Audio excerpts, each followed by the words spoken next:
Welcome back to Common Sense Lab, where we break down the real-world issues people are going through with actual data, not just feelings. Today we're reacting to 2 viral UK TikToks, but this isn't just about Britain. This is about what happens when decades of bad policy hit the average person's wallet. And more importantly, what it reveals about the systems we've all been told are working just fine.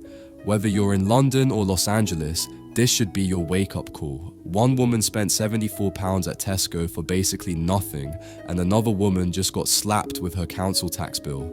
But here's the thing, are these once again just isolated rants, or is this the canary in the coal mine for what's coming to all of us? If you've ever looked at your receipt and felt rage instead of confusion, this one's for you. Is anyone else finding the cost of living in England absolutely astronomical? Because Jesus Christ, I've just come out of Tesco and I've just bought some bits and bobs basically. I've just filled a bag, and with my club card it still cost me 74 quid. Okay, stop right there. £74. You're not buying food, you're paying rent in aisle 5. The system isn't broken, it's doing exactly what it was designed to do, just not for you. I've bought salad for dinner, some baguettes, some prawns, conditioner.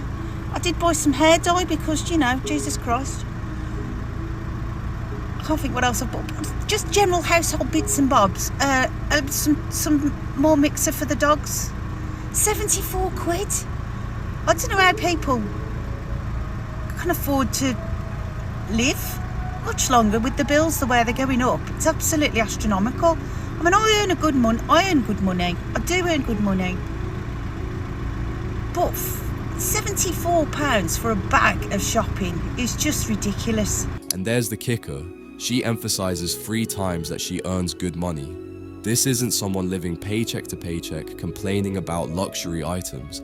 This is a person with decent income being shell-shocked by a bill for basic groceries. So what's actually happening? UK food inflation peaked at 19.2% in March 2023, and we know these figures are higher in the real world. Now, even though it's cooled down to around 4 to 6%, prices never came back down. When you inflate something 19%, then reduce the inflation rate, we're still stuck with those inflated prices. The more I look into it, the more interesting it gets, as this isn't just a UK problem.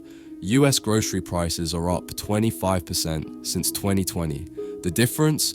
The average UK household spends about 11% of their income on food, compared to 6.4% in the US. So when food costs spike, it hits harder across the pond. Absolutely ridiculous.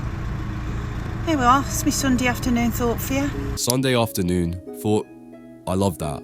Like she's having this existential crisis in her kitchen, and honestly, she should be. Hold on, it gets worse. Because it's not just the groceries hitting people's wallets.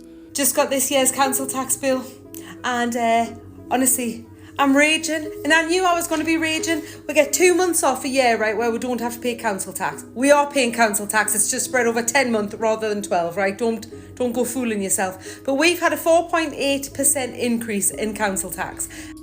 Pause there for a second.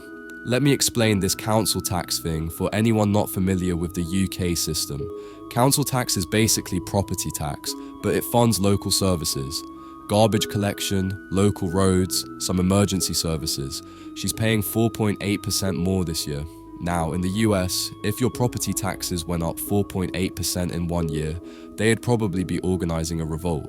But here's the thing, UK council tax has been climbing steadily for years. An increase in what we have to pay, but a decrease in the services that we're going to receive. There it is, the classic government move.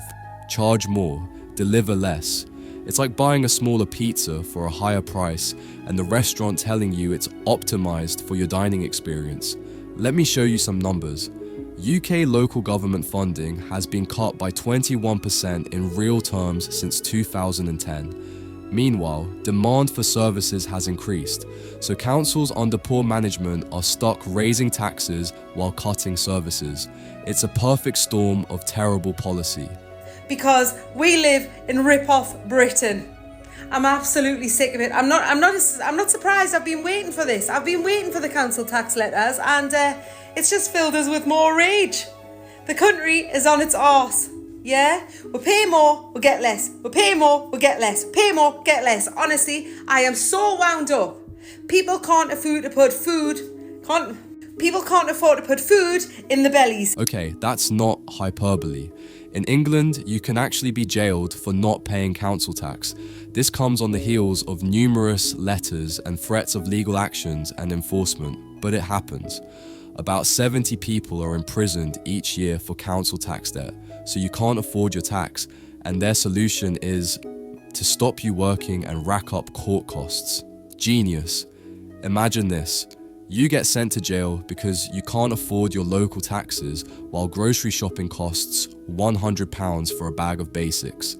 In most US states, they'll put a lien on your house or eventually foreclose, but straight up imprisonment. That's pretty rare. Different approach, but it is the same financially crushing pressure on families. They can't afford to heat the house, but they have to pay more council taxes. If you don't pay your council tax, you go to prison. Honestly, this country is messed up. I wouldn't mind paying more. If the services that we got were to a decent standard. Down here in London, yeah, especially the borough of Croydon, load of rubbish. Honestly, it's a load of rubbish. The place is scruffy, it's filthy, the crime levels are high, you can't even get your bins emptied, right? You're paying more for emergency services, I know that, but apparently you wait about 6 hours for an ambulance these days and then you're left on the floor of a corridor, corridor in a hospital. 6 hours for an ambulance. She's not exaggerating. The NHS target is 18 minutes for life-threatening calls. The reality? Average response time hit 93 minutes in some areas. For context, that's longer than most movies.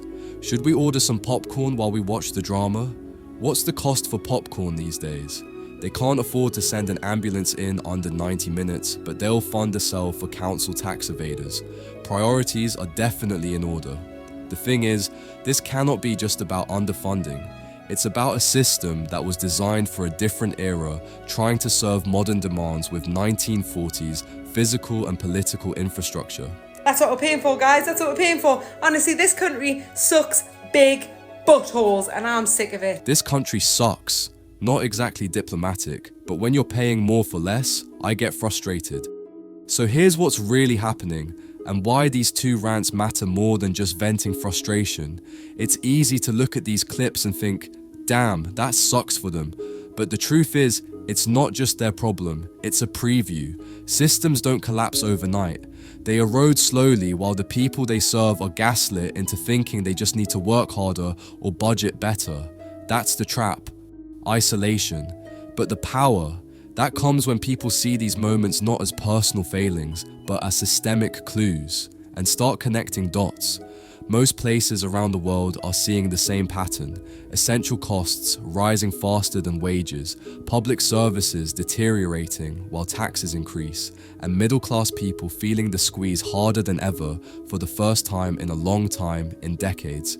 In the UK, for example, real wages, that's wages adjusted for inflation, are barely back to 2008 levels. In the US, they're doing slightly better, but not by much. So when anyone says they earns good money but can't afford groceries, they would be representing millions of people. What about housing costs? Up 30% in both countries since 2020. It's a recipe where you've got a generation that's financially worse off than their parents, despite working harder and being more educated. But the part nobody wants to talk about, this is policy driven. When you print money, shut down businesses with piss-poor policies, and then act surprised when inflation hits essential goods hardest, you're not experiencing a natural disaster.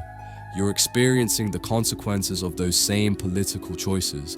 The money supply in both countries expanded by 25 to 40% between 2020 to 2022. That money didn't disappear. It showed up in the prices people paying at Tesco, Aldi and Sainsbury, and the taxes everyone paying to the council. So what's the takeaway from these two frustrated Brits? They're not just complaining, they're documenting the collapse of middle-class affordability in real time. When a person with a decent income can't afford basic groceries without it being a shock, and when local taxes rise while services can be seen collapsing, you're looking at a system that's failing the people it's supposed to serve. This isn't just inflation, it's financial erosion, slow, silent, and aimed squarely at the working public. The question isn't whether this is happening, these videos prove it is. The question is whether we're going to learn from what's happening across the world or wait until we're making our own shocked TikToks in grocery stores. If you found this breakdown useful, hit that subscribe button. We're building a community of people who want to understand what's really happening behind the headlines. Drop your thoughts in the comments. Are you seeing similar issues where you live? And let us know if these videos are representing your reality. At Common Sense Lab, we don't just react, we connect the dots, expose the patterns, and remind you, the system isn't broken, it's functioning exactly how it was built, and that means it can be rebuilt.